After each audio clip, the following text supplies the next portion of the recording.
Hello বন্ধুরা, শীতের আমেজ চলে এসেছে, তাই রান্না কাব্য কথা কিচেনে হাঁসের মাংস ভুনা হবে না তা তো হবে না। তাই রান্না কাব্য কথা কিচেন থেকে চলে আসলাম আজকে এই দুপুরবেলা হাঁসের মাংস ভুনার রেসিপি নিয়ে।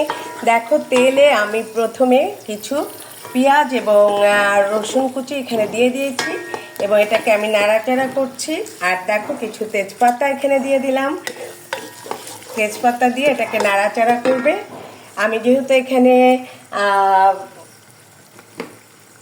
দারচিনির গুঁড়ো দিব, সেটা আমি পরে দিব। এই জন্য দেখো, আমি হাঁসের মাংস কেটে ধুয়ে ওগুলিকে সুন্দরভাবে কেটে নিয়ে পুড়িয়ে নিয়ে ধুয়ে সুন্দরভাবে বেছে রেখেছি। এখন আমি এগুলো এখানে ঢেলে দিব।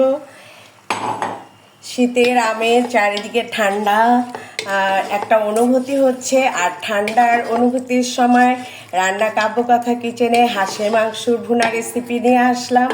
হাঁসের মাংস খেতে আসলে কে না পছন্দ করে বলো, তবে শীতকাল হলে খুবই ভালো হয়। একটু ঠান্ডা ঠান্ডা ভাব, একটু হাঁস ভুনার সাথে সাদা চিকন চালের ভাত অথবা চালের রুটি জাস্ট জমে যাবে। দেখো, আমি এখানে হাঁসের মাংসগুলিকে দিয়ে দিয়েছি। এখন আমি এখানে দিয়ে দিব 1 চামচ লবণ, দিয়ে দিব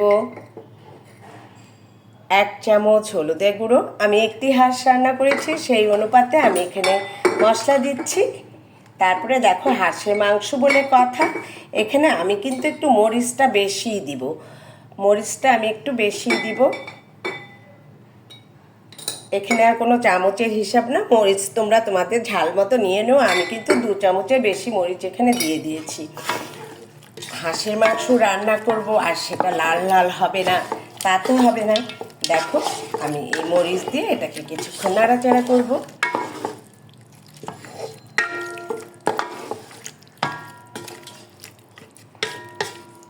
আমার নাড়াচাড়া করা শেষ হয়েছে।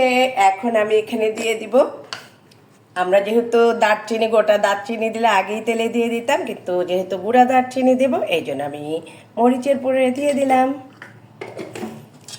সচরাচর হাঁসের মাংসে আমি কখনোই অনেক পানি দেই না। যদি মনে করি যে হ্যাঁ অনেক পানি প্রয়োজন তাহলে দেই, আর অল্প পানি প্রয়োজন হলেই দেই, কারণ হাঁসটা তেলে তেলে রান্না হতেই খেতে অনেক মজা।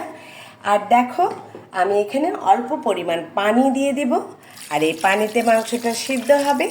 এবং জাস্ট নামাবার আগে এই যে জিরার গুঁড়ি করে রেখেছি, জিরার গুঁড়ি 1 চামচ দিয়ে দিব, আর কিছু সরষের তেল দিয়েই নামিয়ে নেব। তবে হাঁসের মাংস এভাবে এখন রেডি হতে থাক।